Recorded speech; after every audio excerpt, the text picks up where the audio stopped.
to another edition of Meaningful Monday. My name is Joby Harlal, and I am here to talk today about vulnerability and insecurity. And yeah, I get a lot of clients who have to talk about those things and have trouble distinguishing the two things, honestly, because they're insecure. They're afraid of being vulnerable.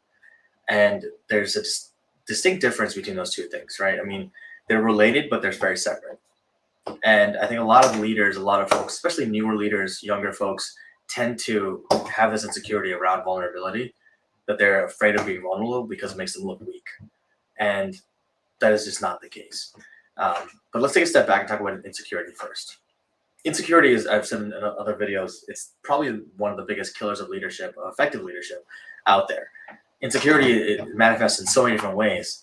And the interesting thing about insecurity is that I'm sure everyone here has met an insecure leader, whether you know it or not, because they will either overcompensate for their insecurities and be a complete asshole and try to be like, I'm the best, I'm the most, I'm the most qualified, the most powerful. Oh yeah, I'm the best. There's no one's any better than me. No one's better than me at this. We recently had a president who fell into this category, overcompensating for insecurities, right? That's the one side. On the other end of the spectrum, you also have the ones who are extremely, extremely shy and don't ever want to speak up. They want to fly under the radar as much as possible. They don't want anyone to ever challenge them, or they don't want to ever speak up because they're afraid of being challenged. Because God forbid someone finds out that they are not who they think that they are, they're that insecure. And you have everything in between those two things. But those are the two extremes you're talking about. And both of those folks are afraid of being vulnerable, right? They're deathly afraid of being vulnerable. The person over here who's super, super, super over the top, I'm the best at everything, is afraid of being vulnerable because they believe that vulnerability is weakness. They believe that if they tell you that, oh, I actually don't know that, or I didn't know that, or I'm not good at that particular thing, then they're going to be challenged, right? They're going to be like, oh, well, this person's not good enough to lead, then he can't be a leader, or she can't be a leader, because they must know everything and must be amazing at everything in order to be that leader. On the flip side, the person who's insecure and it manifests as them being super shy or super reserved or afraid to speak up, they're all about vulnerability because that's all they know. They're not going to necessarily say that they're vulnerable about things. They're not going to say that they have these fears or that they're not good at something, but it's very obvious because they don't ever speak up, right? Even if they know the thing, even if they're really good at what they do, they don't believe that they're good at what they do. So their insecurity comes through and actually ends up hurting them in the long term. So when you're talking about insecurities as a leader, how do you overcome those things? Well, believe it or not, it's actually vulnerability that helps you to overcome that. Because on both sides of the spectrum, you're talking about fear of vulnerability being the thing that holds them back from really connecting with their people, right? If you're not ever able to be vulnerable with the people that you manage or the people that you work with in general, then they're not going to feel like they can fully trust you. They're going to feel like you're either act like you're better than them, you're entitled, or they're not going to feel like they can ever trust you to not be judgmental about them. Because the leader over here, the person who tries to be a leader, who's extremely insecure and has to be perfect all the time and you can never accept when they're wrong, is going to criticize that person and be like, oh, how can you possibly do that? How can you make that mistake? Because I'm perfect. I never make that kind of mistake. And you shouldn't either. If you ever want to be a leader, you can't make mistakes, right? On the flip side of things, the other person who may be in the leadership position who's extremely insecure, relatively quiet, one, they probably won't make it to the leadership position because they won't be recognized as a leader.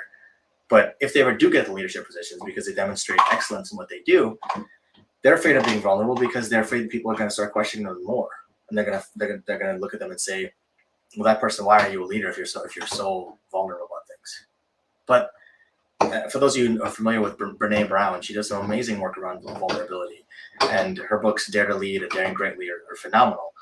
But if you haven't read those, basically what she's talking about is they've done studies on vulnerability in leadership. And the vulnerable leaders are the ones who can connect much more readily with their subordinates, with their employees, with people around them, because they're able to say, "Hey, I don't actually know a lot about that. I'd love to learn more about that." And that actually conveys more confidence than being the overconfident person who's like never wrong, never able to take criticism or feel like they're doing something incorrectly. Right? They don't have to be excellent at everything. You own your insecurities. You own who you are, because with vulnerability comes knowing. It comes familiarity. I can't talk today. When you know someone's vulnerabilities and someone's willing to be vulnerable with you and let you know what they're thinking, let you know how they're feeling, let you know when they're not able to do something, or when they're willing to ask for help, then you feel closer to that person automatically. You feel good, like this person trusted me to tell me what was going on with them. I'll tell you a quick story. One of my clients, he's a leader who cares so much about his people. He cares about his team, and he cares deeply about everyone, every single person on it.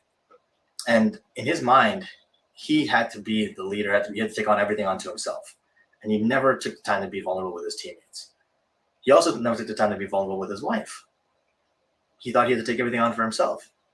And this manifested exactly the same way in both his personal and his professional life. And so when I had this conversation with him and I asked him, where else does that show up for you?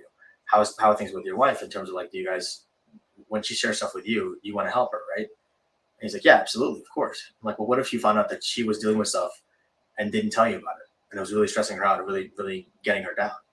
And he was like, I'd probably be pretty pissed off that she didn't come to me with that. And the light bulb went off in his head. He's like, oh shit, I've been doing that. I've been holding everything in myself and not giving her a chance to help me. And for anyone here who ever cared about anyone, when you know someone you care about is going through something, you want to be there for them. And not being allowed to be there for them is one of the toughest things to deal with, because there's nothing you can do. He immediately took that to heart and was like, I got to change that. And the next session he was actually texting me on the way to the session. He's like, dude, I got some news. I'm like, all right, cool. I can't wait to hear it. And he's like, I had a conversation with my wife and I apologized to her for not letting her in. And he's like, we've had an amazing, amazing conversation after that. And he was so excited and so like lit up about it. And he talked about the conversation he had with his team, a similar conversation he had with his team, where his team was talking to him about everything he was doing and how much impact that had on them. And it was just really cool to see that, and how much he actually had shifted just in that 2-week period, because it made all the difference for him.